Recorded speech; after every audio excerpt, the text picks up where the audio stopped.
নমস্কার বন্ধুরা, আজকের ভিডিওর আলোচনার বিষয় হচ্ছে রাশিচক্র অনুযায়ী আপনার ধনী হওয়ার সম্ভাবনা কতটা।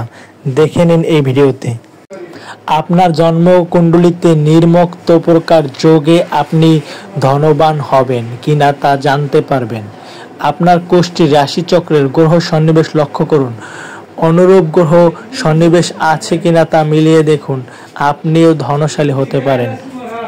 প্লিজ যারা ভিডিওটা দেখছেন তারা অবশ্যই চ্যানেলটি সাবস্ক্রাইব করে দিবেন। 1. যদি লগ্নে নবম স্থানে অর্থাৎ ভাগ্যস্থানে দ্বিতীয় এবং চতুষ্পতি গ্রহ একত্রে অবস্থান করে এবং নবমপতি বলবান হয়ে দ্বিতীয় স্থানে অবস্থান করেন এবং লগ্নপতি উচ্চস্থ হয়ে একাদশ স্থানে অবস্থান করেন, তবে জাতক প্রভুত্ব ধনশালী হয়ে থাকেন। এখানে দেখার বিষয় হচ্ছে দ্বিতীয় চতুর্থপতি গ্রহ একত্রে অবস্থান করে কিনা, নবম পতি বলবান আছে কিনা এবং দ্বিতীয় স্থানে কোনো ভালো কোনো শুভ গ্রহ বসে আছে কিনা, তাহলেই ধনশালী হতে পারবেন। 2. সিংহ, ধনু, মীন, মেষ, কর্কট ও বৃশ্চিক এই কয়েকটি রাশির মধ্যে একটি রাশিতে যদি রবি ও মঙ্গল একত্রে অবস্থান করে তবে জাতক ধনী হয়ে থাকে। বিষয়টি লক্ষ্য রাখবেন। সিংহ, ধনু, মীন, মেষ, কর্কট ও বৃশ্চিক এই সব রাশি। অতএব আপনার রাশিচক্রে গ্রহ সন্নিবেশ লক্ষ্য করে এই ব্যাপার নিশ্চিত হন আগে যে এইগুলি গ্রহ থাকার পর রবি ও মঙ্গল একত্রে আছে কিনা। 3.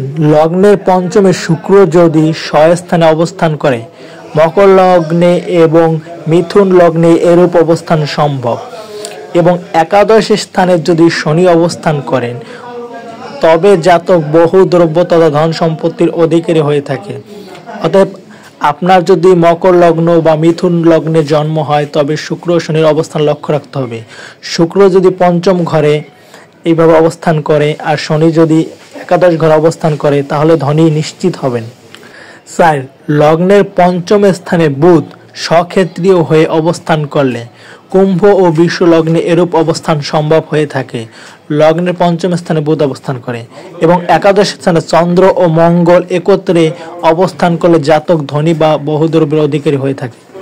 5. লগ্নের পঞ্চম স্থানে যদি শনির ক্ষেত্র হয় অর্থাৎ মকর কিংবা কুম্ভ রাশির হয় এবং সেখানে যদি রবি অবস্থান করেন, কন্যা ও তুলা লগ্নে এরূপ সম্ভব এবং একাদশ স্থানে যদি বুধ অবস্থান করেন তবে জাতক বহুদ্রব্যের অধীশ্বরী তথা ধনী হয়। অতএব আপনার যদি কন্যা বা তুলা লগ্নে জন্ম হয় তবে রবি ও বুধ অবস্থানের লক্ষ্য দেখবেন, একবার মিলিয়ে দেখুন, তাহলেই বুঝতে পারবেন ধনী হবেন কিনা। 6. লগ্নের পঞ্চমে যদি রবির ক্ষেত্র হয় অর্থাৎ সিংহ রাশির হয় এবং রবি যদি স্বক্ষেত্রীয় হয়ে সিংহ রাশিতে অবস্থান করেন, মেষ লগ্নই এরূপ সম্ভব এবং একাদশ স্থানে অর্থাৎ কুম্ভ রাশিতে যদি বৃহস্পতি অবস্থান করেন তবে জাতক বহু দ্রব্যের অধীশ্বরী তথা ধনী হয়। অতএব আপনার যদি মেষ লগ্নের জন্ম হয় তবে রাশিচক্রে রবি ও বৃহস্পতির অবস্থান লক্ষ্য করুন।